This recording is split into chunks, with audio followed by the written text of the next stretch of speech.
Alright, welcome to Graphing Rational Functions, Level 4. Now our very first example, we want to graph f of x equals x minus 3 over x squared minus 9. What's our first question? Well, we always want to ask, is this top heavy, balanced, or bottom heavy?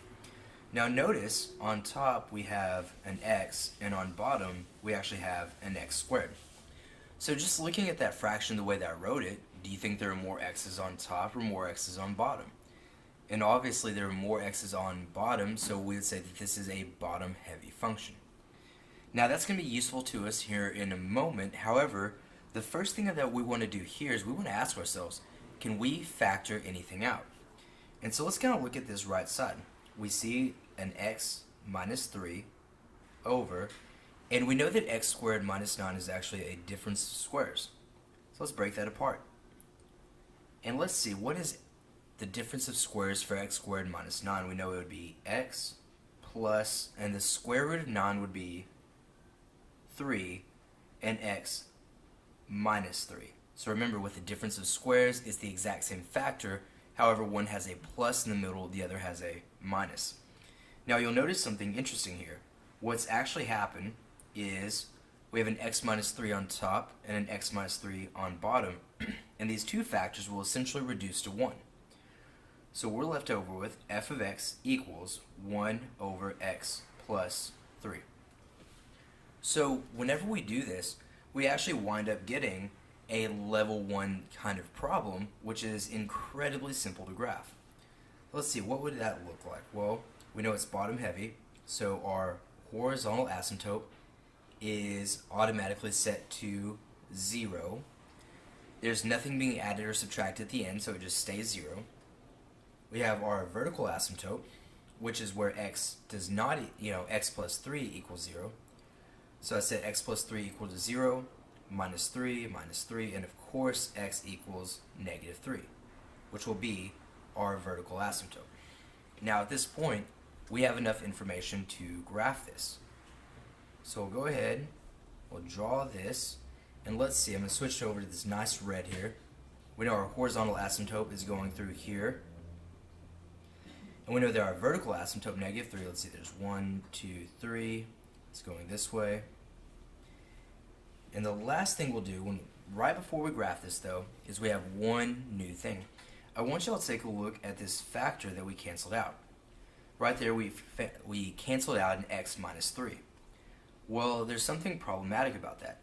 Even though we canceled it out to graph it, it's actually still there in our original problem, because that's what we are actually graphing.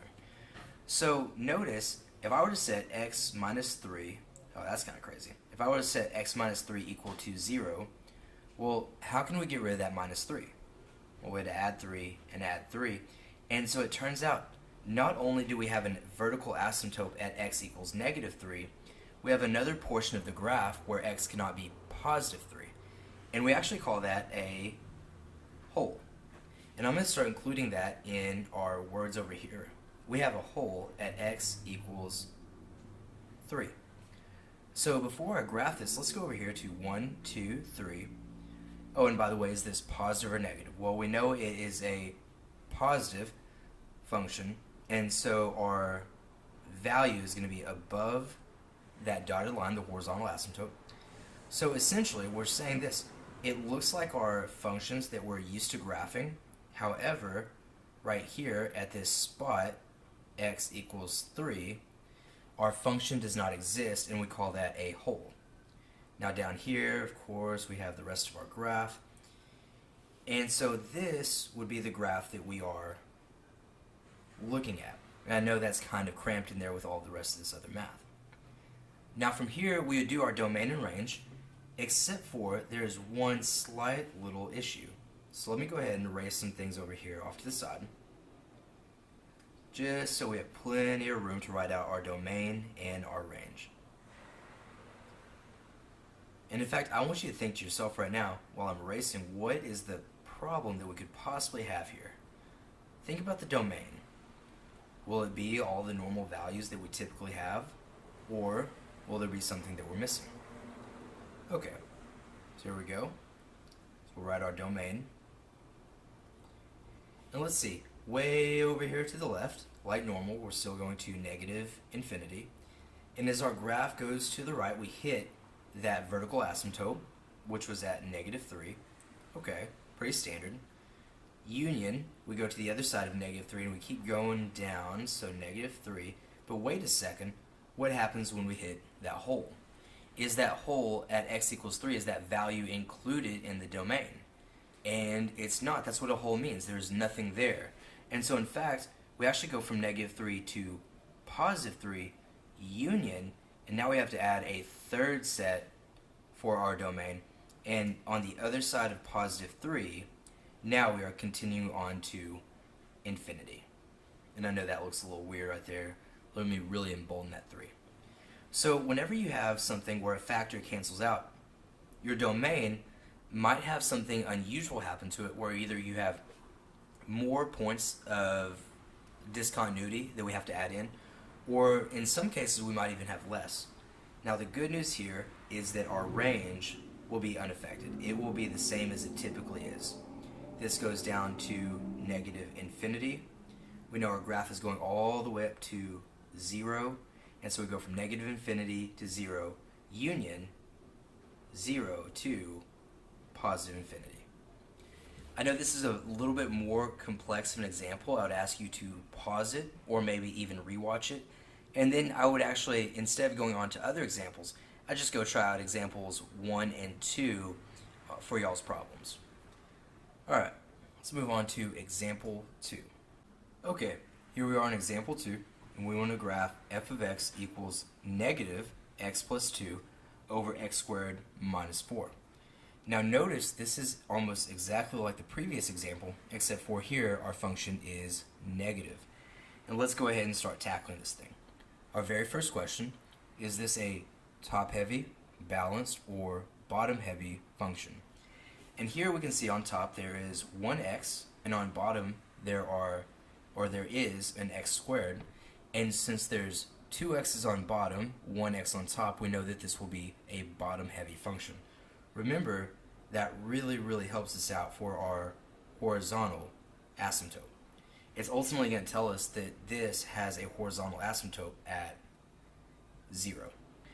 Okay, now let's go ahead and look at this function. And so we have -x over 2 over x squared minus 4.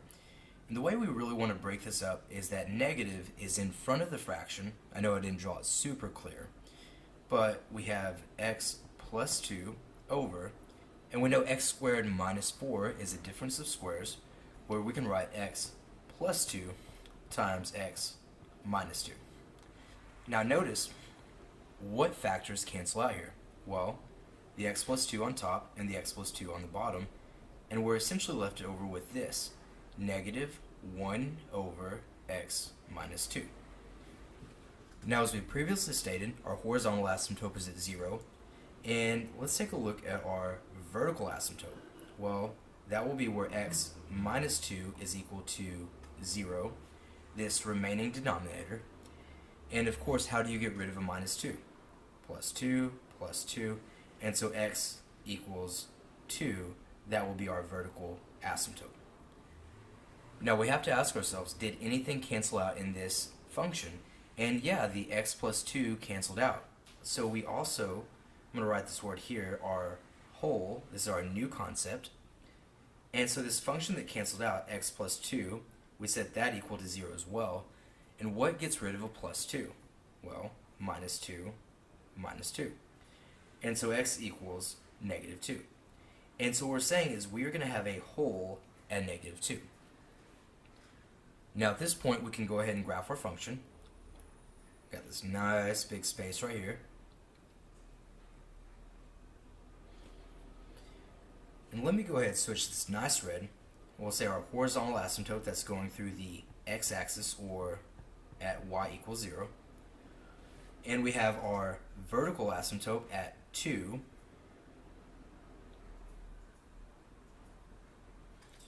And don't forget, we also are going to have a whole at -2. Now something to note, we have to ask ourselves, is this a positive or a negative function?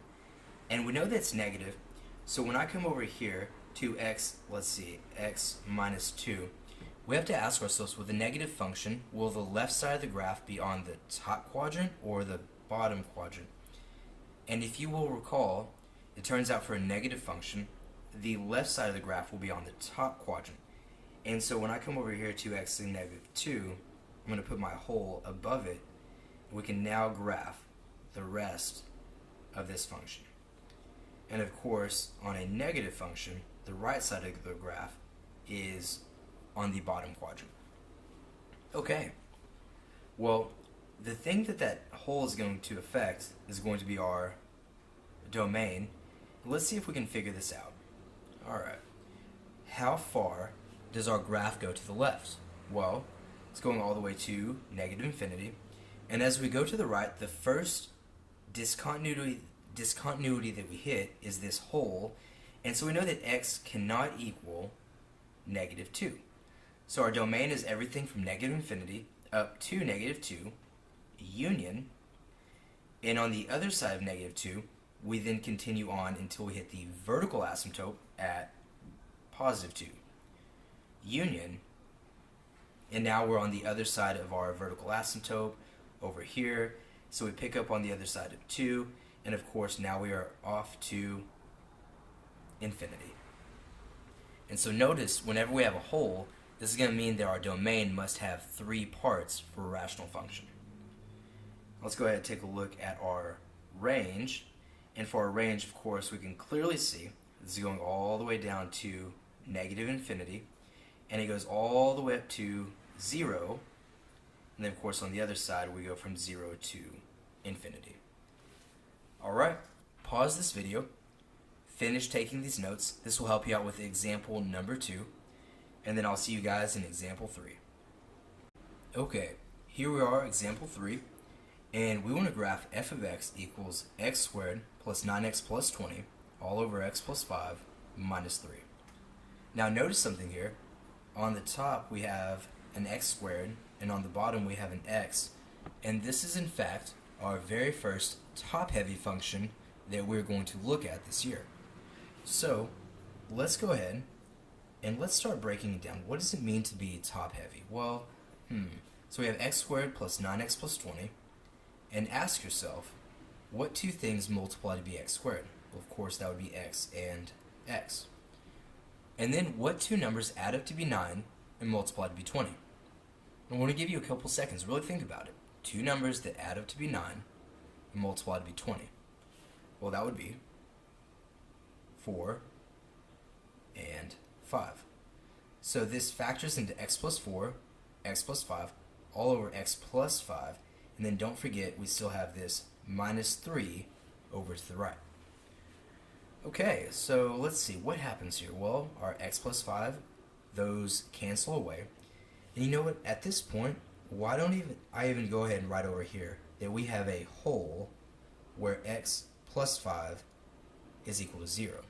And let me kind of elaborate. Remember, whenever factors cancel away, that means that there's a hole in the graph, and you have to take that factor, set it equal to 0. So what is the opposite of plus 5? Well, that would be minus 5. And so now we have this, x equals negative 5, and that will give us a hole in the graph. Okay, so as I continue on down, simplifying this equation, we have f of x equals, and our remaining function on top is x plus 4, and then we have this minus 3. Now notice I still wrote the parentheses just because I was kind of unsure of what would happen next. However, if you'll notice, since we have x plus 4 minus 3, and there's nothing being multiplied by the parentheses, well, we really don't even need them. So we can switch back over here, and this winds up giving us a plus 4 and a minus 3. We can combine our like terms, and so we're going to get f of x equals x, and 4 minus 3 would give us x plus 1. Now notice, this is not a rational function. In fact, ask yourself, what kind of function is this? Well, it's linear. And we're going to simply talk about how do you graph a linear function, just roughly speaking. Not really too many specifics. Well, we want to take a look at this plus 1. Remember, every function that's linear is in the form of y equals mx plus b, where b is the y-intercept. So this graph is over here at positive 1, we have a y-intercept. Also, we know it is a positive function, and so from left to right, this is going to be increasing. Now the only thing that we have to worry about here is our hole at negative 5. So let's go and let's do this. 1, 2, 3, 4, 5. And we know that, roughly speaking, this line is going to go down here all the way until negative 5, and then there's just going to be a hole in it, and then it's going to continue on its way. And so there we have graphed our very first top-heavy function, which in fact actually reduced to become a linear function. Now the last thing that we're going to have to talk about is the domain of this function. So let me go ahead and just kind of erase this over here, give ourselves just a little bit of room to work. Let's see. Just going to have to give ourselves a fair amount of room to work because we will have one tiny problem that we have to deal with. Okay, so I go ahead and I write my domain, and I know that my domain is going to be from, let's see, we go all the way to the left to negative infinity, and once we hit this hole, there's a hole at negative 5, union, and on the other side of that hole, very close to negative 5, well then we continue on our way towards infinity. And so our domain is from negative infinity to negative 5, union negative 5 to positive infinity. Now let's take a look at the range. And for all intensive purposes, I want you to look at the answer choices, and if you wind up with a linear function for your range, I made a mistake. My mistake was that in the answer choices I put all real numbers, and that's technically not true. So just understand that for these linear function problems, worry about the domain, and if the range says all reals, don't worry about that. Just go ahead and pick it anyways. But why is there a problem? Well, let's take our function. Remember, it was f of x, and I'm actually going to plug in negative 5 equals, and remember our function was originally x plus 1, so I plug in negative 5 for x plus 1, and so we really get this, f of negative 5 is equal to negative 4, and so we're essentially saying, hey, down here at negative 4, this is where that hole is in terms of the range.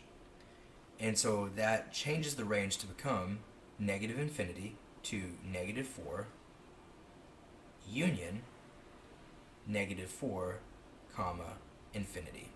And I know that last part might have been a little bit confusing, so let me say it one more time.